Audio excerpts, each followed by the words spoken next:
La culture sur brûlis cause d'énormes dégâts écologiques à Madagascar.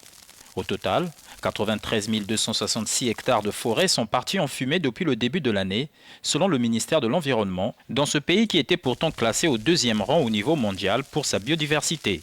Selon les ONG, ces chiffres sont 2 fois plus élevés en raison de l'augmentation de la demande de maïs et d'arachide de la part des entreprises ces dernières années qui obligent les agriculteurs à pratiquer la culture sur brûlis à plus grande échelle, le tavi, comme on l'appelle ici. Face à cette situation, le ministère de l'Environnement malgache tire la sonnette d'alarme. Brûler, ça appauvrit la terre parce que ça brûle toute l'azote qui est dans l'intérieur. Les nutriments de la terre s'en vont. Donc il faut éviter à tout prix de brûler la terre et faire du culture sur brûlis n'est pas une solution à long terme. C'est juste temporaire. Mais la faune n'est pas la seule à souffrir des activités humaines. Durant les feux de forêt, plusieurs espèces animales ont été brûlées avec.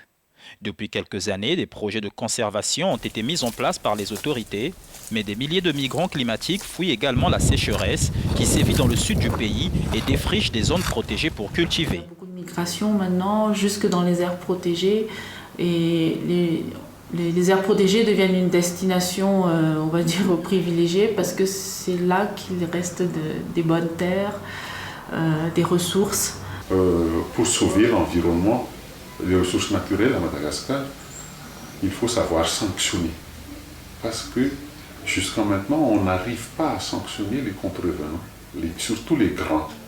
Et pour combattre la corruption, il faut le combattre d'en haut, mais pas les petits poissons.